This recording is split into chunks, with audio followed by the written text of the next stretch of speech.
I'm really, really thrilled to be joined by Steve Seddon. Steve, thanks for giving up your time at the end of a busy week. Thanks. Great to be here. Thanks for inviting me. Pleasure. I think we can have some fun doing this. Good. So, what I'll do is a very quick context for anyone who may not be familiar with your background, and then we'll Yeah. dive into the questions. So, currently CMO or Chief Marketing Officer at ICE Travel Group. So, that's the brands include icelolly.com, and I'm sure you'll tell us more about this, and Travel Supermarket.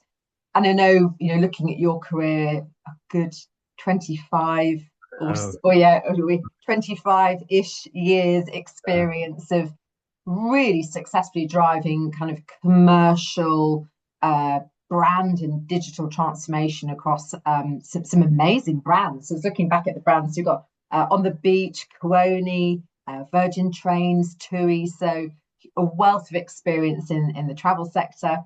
yeah. And I was thrilled to see a marketing academy fellow as well. Yeah, absolutely. It's an incredible program, the Marketing Academy. So I'll get that in early.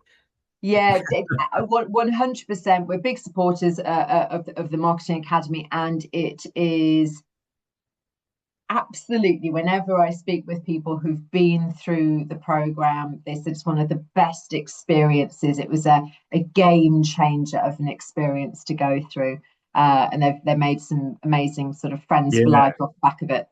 absolutely. If anyone's not familiar with that, then certainly take a look because it's transformative for me and transformative for lots of people. And like a good point you made there, really. Yes, the course and the year is brilliant, and you learn so much and you meet people, but it's more about what happens after that and the connections you make, and you carry that through, and you meet people in various events. There's people all over the world. I got text from somebody I met in New York just the other day. So yeah, it's fantastic. Yeah, and if anyone wants to look into it more onto the Marketing Academy website, because there are lots of different courses available at the different levels, but I know you did the fellowship one. Um, so let's start with setting the scene. Yep. Would you mind giving some insight into your career journey to date, and some of the highlights along the way? Yeah, absolutely. And it always staggers me that when I sort of reflect on it, and it's 25 years, it's actually longer than that. I actually started a marketing degree in 1996, and it's only sort of hit me in the last few years that I'm old now. But yeah, that's definitely the case. And I've spent almost all that career in travel, or travel related marketing roles. So I was lucky enough to start post university. I decided to move down to London, not knowing anybody in London. Just took my suitcase down, stayed on my friend's floor in Tooting. Expected to be there 6 months, and I was there for 16 years. So during that time, I learned a lot, and it's obviously provided the foundations for my career, which I'll touch upon in a moment. And a lot of that happens at the company that was then called Thompson Holidays, but is now called TUI.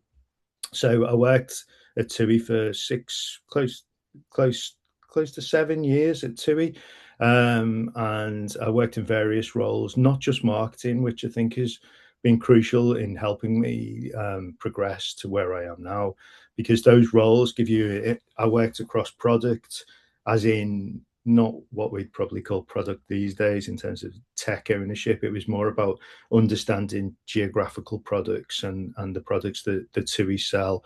And I worked in a trading role, which I quickly decided wasn't for me, but then was settled in a marketing role, spent a couple of years in working for a brand called Portland Holidays, and then went on to work for the main Thompson brand. And during that time as well, um, TUI were really under threat from Ryanair and EasyJet. So we had to flip into moving from brand to using performance marketing. So that sort of PPC, this is even pre-social, right? But this sort of PPC and digital advertising, digital marketing started for me from my very first role.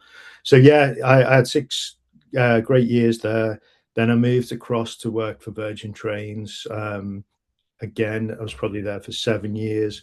I had an absolutely fantastic time. It's probably the most enjoyable time that I had in my career working at Virgin Trains. I had a great leader in Craig Ingalls, who you probably know, who's ex John Lewis. And I think during that time, what I enjoyed most, well, I started in a sort of marketing services role, working on the branding of the trains. And whenever I look back, and people say, what's the like the biggest impact that you've had with a piece of marketing? And I always think about this thing, and they're called anti-macassars. I don't know whether you're familiar, but we're getting straight into being train geeks here.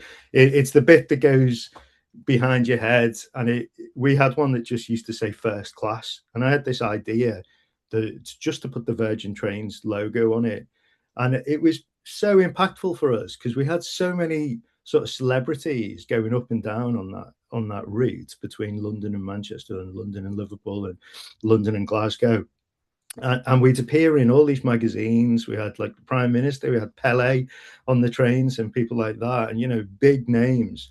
And we used to rent out the trains and the carriages to celebrities too. And we were getting all this generic footage, and just by putting that Virgin Trains logo, we got associated with all these celebrities. So I really like that idea of thinking laterally about marketing, and it's something I often call back on. But anyway, Virgin Trains, really exciting. I started in that brand services role, went on to be advertising manager.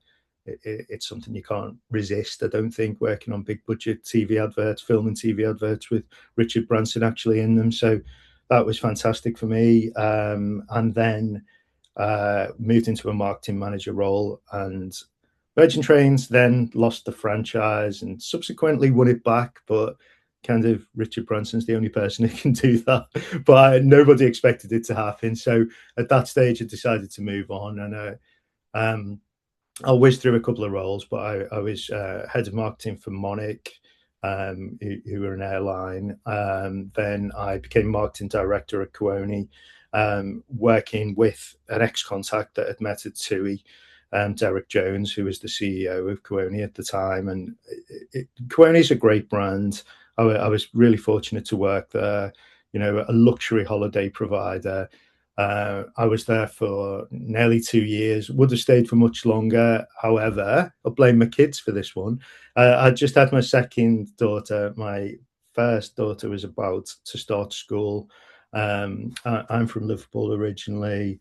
I went to university in Manchester, and we had an opportunity to take a role up north and move the family. And it was kind of like, I love London. I think it's the best city in the world. But it was like, if we don't move now, it was like a turning point for us. And I think it's quite interesting, really, for people who are contemplating different things. And obviously, this was pre-COVID, but I had to take what I'd class as a step back in order to move forward. Largely just so I could have babysitters nearby. So we did that. I worked in a couple of roles, and then eventually became marketing director for another travel brand called Shearings. So Shearings is predominantly coach, although they did a bit of European travel as well. I was there for a couple of years. I can't say it was my most enjoyable role. There's no point dressing everything up as being fantastic, because I found that role a bit more of a challenge, and anyone who wants to talk to me about it is welcome to. But I won't go into the details now. But I think it's really important to point out for anybody who's like earlier in the career journey than me, that it's not, you don't take every role and every role's fantastic. There are challenges and there's things you learn, and there's it's actually the values and the things you learn and the negative experiences that you might have along the way shape you as much as the positive things. So I actually moved to be a consultant after that, the thinking was, I'd had this, I don't know how many years in travel marketing by then, I don't know, 15, let's say. And I had lots of contacts. So I was fortunate enough to pick up some consulting roles with people again who had met at TUI, who'd gone on to do different things, working at Stagecoach and brands like that. And then I took what was supposed to be a couple of months maternity cover at company called On the Beach, who were an online travel agent. I ended up staying there for 4 years and obviously taking on a permanent role as marketing director. And during that period, I guess two things happened that really shaped my career. The first was I took on customer services and the whole customer operations side of things in terms of managing customer complaints, people who wanted to change their holiday booking, and managing a team of over 120 people across customer services. And COVID happened. These are two things, and the two things are very much interlinked, because anyone who's familiar with On the Beach, it's a dynamic packaging of holidays. So we would take, let's say, a Ryanair flight and some hotels from a bed bank, stitch the two together, worked really, really successfully for a number of years until COVID happened. And because of how those components are packaged, there's lots of relationships, lots of conversations, lots of intricate and different ways of dealing with the product and the flight, the hotel and the flight. And I was responsible for that customer service team during COVID. And I think I don't know, maybe we've blanked out of our minds now where we were with COVID. And sorry to take everyone back there, but you might remember that travel was, let's say, I'm going to say it was like a pawn for the government. Really, they would be able to say, yes, you can travel now. This destination's open, but we had the complexities of people living in an area who couldn't actually get to the airport because they weren't allowed to leave the house, but they were allowed to go on holiday. Crazy times. The amount of times I was looking for a tweet from Grant Shapps to say whether he was going to ruin my weekend or not by putting flights on or putting flights off sale. So from a marketing perspective, I think what was really important there was keeping the brand consideration, brand engagement, brand awareness top of funnel, making sure that we were doing right by customers, working with the customer service team to make sure we were delivering the best we could during that period. And a few things that spring to mind during that I think are key and worth bringing out are, firstly, I had a lot of people's mental health to deal with. So as a leader, I think that's really important to stress. I had 120 people in customer service who weren't getting, let's say, they probably weren't getting the happiest people calling them up, and you had to deal with that. And don't forget, these people are working from home. They're used to being in an environment where they can call upon their colleagues and friends and chat about any difficult calls they've had, but they're put in this isolation, working from home. So got their mental health, my mental health, my CEO's mental health. It's like a crazy time. But I absolutely loved it. It was fantastic. There was so much going on. It was so dynamic. You're obviously dealing with your own family and your own health and things as well. But it was a brilliant time. I learned an awful lot. We actually got to one stage where, and I think this is interesting to things we might come on to in a few minutes, is a marketing decision to stop selling holidays, right? So we, again, going back to using holidays as like a sort of pawn for the government. We felt really uncomfortable with that. We felt there were times where, yes, people should be able to make their own decisions about whether they travel somewhere, but there was times where it felt perhaps a little bit unsafe and unclear, and people were going to commit to money. So we made this decision which came from marketing, to stop selling holidays, and obviously got a lot of press and activity off the back of that, but it definitely came from the customers at the heart of things. And I think that's an interesting point where marketing are making a decision that has ramifications for the rest of the business, and you need to really involve operations and obviously finance, and make some brave decisions there. So that was interesting. We worked with an ad agency. You probably don't need any introduction these days, but we were one of their first clients, called Uncommon. And we produced some brilliant adverts with them, making TV adverts with Iggy Pop over Zoom when he was on his private beach in LA was another highlight. So yeah, fantastic complicated and interesting time working there with a really brilliant CEO, Simon Cooper. After COVID, I think it was time for a change for me, and I took on this role, which was a promotion for me to be the CMO of Ice Travel. So you'll be pleased if you've stuck with all this to realize we're up to date now. And the brands I worked with were that I work with currently. I've got two consumer facing brands, iceload.com and TravelSupermarket, but we also offer a number of data and advertising services on a B2B capacity. And I think that's interesting for us. That's a new angle for us, really, is focusing on that B2B market, and a new angle for me, really, as a marketeer, and something that we've really focused on. Besides that, it's dealing with making sure these brands are prominent, bringing them to TV. I've actually moved Icelolly to be a social first brand, and we've done some interesting stuff in that space about working with influencers on a revenue share basis. So lots to keep us busy, lots going on, and the B2B thing is new for us. How exciting. And thank you for being so honest about the fact that, there were some massive highlights in there, and clearly some roles that I could tell that you just loved the environment. Yeah. But that's not always going to be the same for every role. Life does not work. Yeah, like for that. sure. And, for sure. I would imagine that, some of those roles that maybe were more challenging were the ones that you really learned an awful lot from. Yeah, absolutely. But yeah, it's I really appreciate your honesty on that. So you mentioned so many bits and pieces within that. You mentioned quite a few things about the commercial side. So let's start with, in your view, Steve, what differentiates that commercially successful CMO from someone who's a really good marketing director ready to make that next step? Because obviously a lot of people listening here are kind of listening to what you've gone through, and they have ambitions to do that C-suite role. Yeah. So what's the differentiator?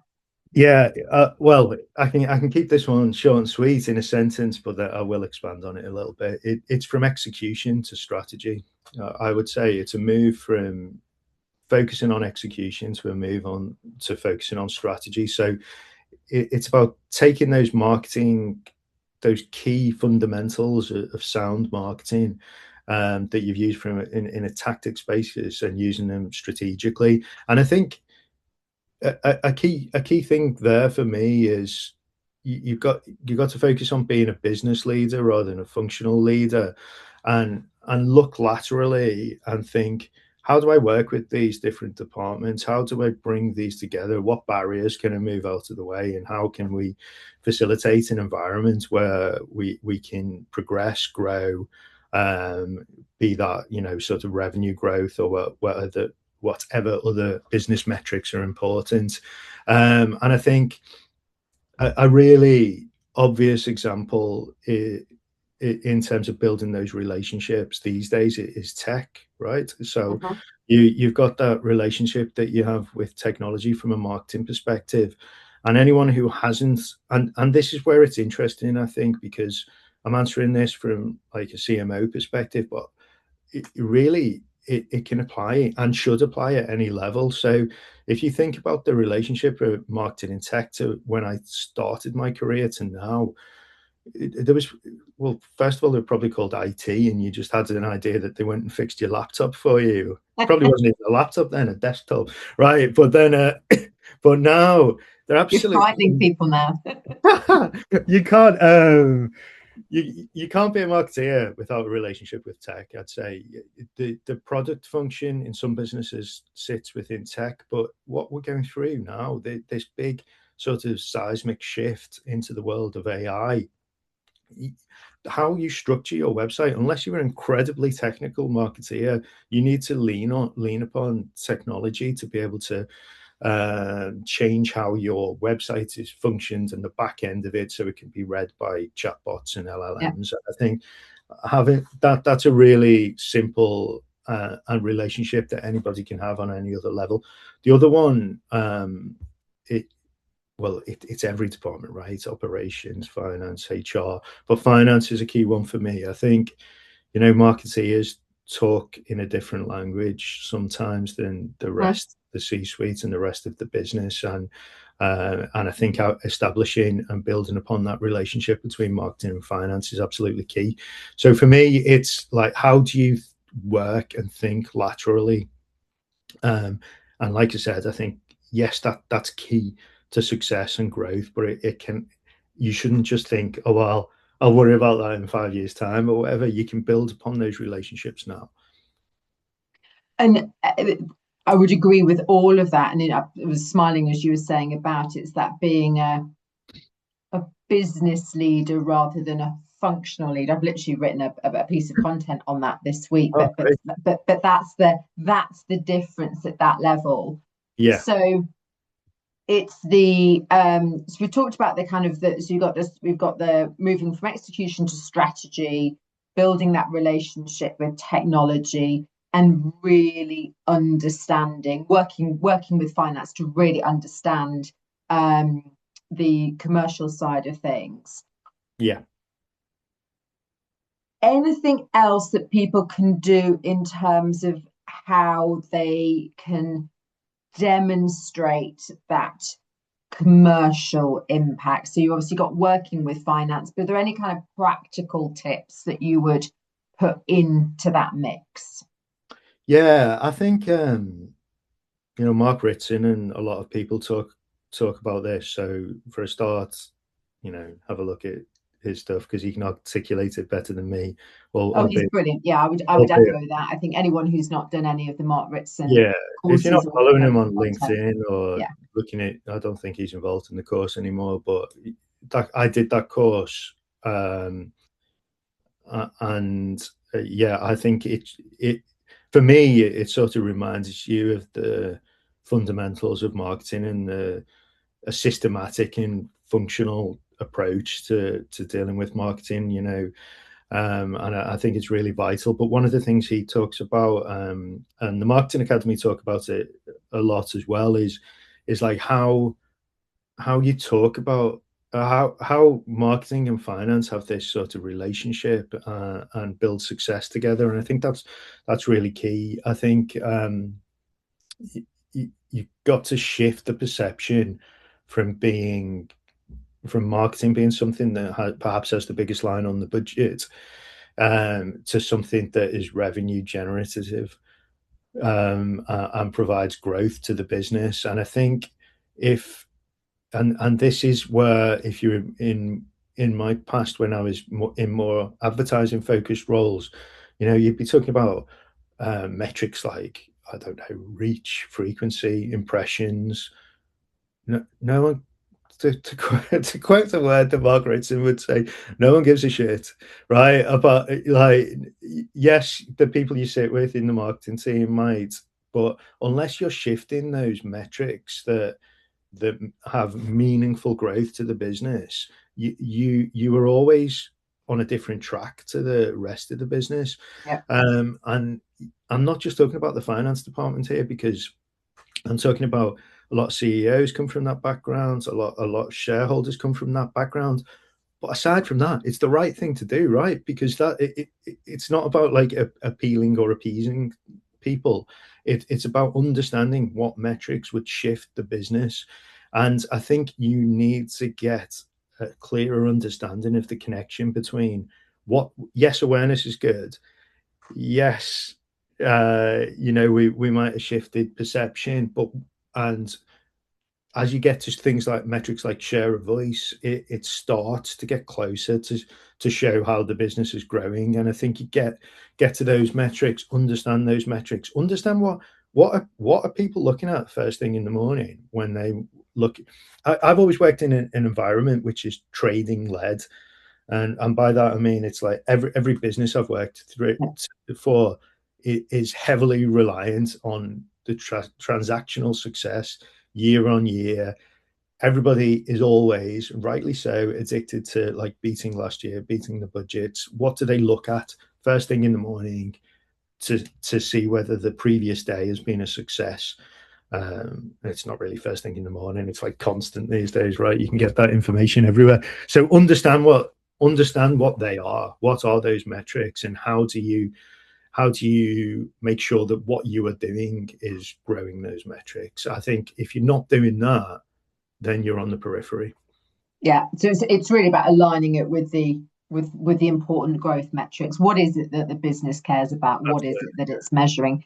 We talk Yeah. a bit about the leadership side now, because that's a shift in Yeah. terms of whether it's head to director or director to chief of, all the variations of Yeah. titles that we get. But what what guidance could you give to someone who's looking to make that step up, let's say from director to chief of, with regards to leadership, and either how they change their mindset or how they change their approach in terms of leading? So you're going from leading an element of marketing to, you were saying that, some of these roles you have massive teams, so you're then Yeah. leading entire functions. So what shift change do you go through? Yeah, for sure. I'll use an example of this. Like the moment the sort of penny dropped for me was I was in a team of like my sort of work life and personal life were like a mishmash when I worked for Virgin. Spent a lot of time with my peers. Went to lots of events and things like that. I was the advertising manager. There was a CRM manager. There was various other managers. I was promoted to marketing manager, and we had this regular weekly meeting that we all used to go into and contribute. I got promoted to marketing manager, and in that meeting, the first time we sat down in a meeting that we'd had for about 3 years previously, everyone sort of looks to you. It was like, right, you're in charge now. And it was like, what? Hang on a minute, what's changed here? So that shift from being it really hit me at that moment. It was like, people are looking for something different here. Aren't looking for the same thing that we've been offering for the last number of years. And I think that rings true in every sort of level I've had in my career since. And I think what you've got to do is from my perspective anyway, is kind of be brave, trust the team that you've built, allow them to have really a set and a really clear strategy, allow them to follow that strategy in a way that empowers them. So that's about like coaching them, spending a lot of time coaching them and understanding their strengths and weaknesses and how they work with you, and allowing that time, I think anyway, for them to flourish and hit their goals and succeed in their own way, whilst being there for people. Now everybody's different in this world, right? And some people will want more time, and some people will want more direction, and other people won't. And it's about balancing that and understanding it as a human, where you think they need that support. And often it's not always so superficial as it might seem. You might have to coach people and work with people to understand that they think they need that level of support, but build their trust and their understanding and fill in any gaps that they might have in their learning to allow them to grow. And I think a key point is like think in a longer term capacity. Like, what can I do as a leader to help my team grow for perhaps 10 years time when I might not even be Yeah. there? What seeds can you sow now that allow that to happen? An obvious one would be like succession planning. Find people who are better than you. Like the um the performance director in my team is much more analytical than me. There's no, and I don't, and I'm very open in that when I communicate to finance and people like that. And I think that person hearing that gives them confidence, and they can go ahead and execute the strategy, and ultimately then everybody's striving for the same goal. So I think a clear strategy, clear objectives, and then working with people on a human basis to help them grow. I think the last point you made is lovely. Is that something that has come with a level of experience that you've achieved, or or is it simply your personality? Because I'm not sure that people, as they're still working their way up their career, often feel I often see people can feel a bit threatened. You talk about the succession planning, but they can feel a bit threatened if they hire people who are, Yeah. I've seen it happen, oh, is this person going to take my job? Well, clearly the succession planning, that's ultimately the idea. And then I see this kind of complete mindset change as clearly as people get to the C-suite level. It's a very, very different way of thinking. But is that something that you experienced as a shift, or have you just already always been wired up that way? I don't know. You might have to ask people I've worked with about that, but no. I think it's like a classic sort of nature versus nurture question, that, and I think there's a little bit of both. I think I would like to think that my team would say that I trust them, and I think if you don't, it ultimately unravels itself. But I think how I got to that position where I think that's really important is by having really strong leaders in the past and learning from them. Absolutely, I look back at my career and two, three people spring to mind, and I think how I often do this, like how would X person have dealt with this, and I, I've been in a fortunate situation where people have trusted me, and I think I've done my best work, and I like to sort of repay that. And I guess as I get closer to being 50 years old, I want to do, like meaningful work, like really good work, and I don't want to be in the like leaning over somebody, checking whether they've, I don't know, crossed the I's and dotted the T's or the other way round. If I was doing that, I'd have got it wrong, so that's a perfect example. You don't want to be leaning over somebody. You want to be like building the bigger things, and building success. And the only way to do that, in my eyes, and perhaps I'm wrong, there's always different ways of dealing with things, is trust and empowering others. Oh, I think that's wonderful. And it all comes down to purpose and joy, I think, in terms of what we see Yeah. in jobs. And I think you've absolutely smashed it. Steve, thank you. You've covered a lovely array of things, can be super, super helpful. Oh, Is great. there anything else that I haven't asked you that you would love to be able to share with the audience? Uh, I think, like in terms of looking for your next role, there's something on that. I think, like, linked to what I was saying then, is I, I still think marketeers are bad at marketing themselves. And I think if you can spend some time, a period of reflection, understanding what you're good at, understanding what you're not so good at, building getting that true to yourself, right? Understanding that, and then looking for roles that align with what you want to do, you will make fewer bad mistakes. You won't make zero bad mistakes, but you'll make fewer bad mistakes. And then I think it's taking that understanding of yourself, and then promoting yourself.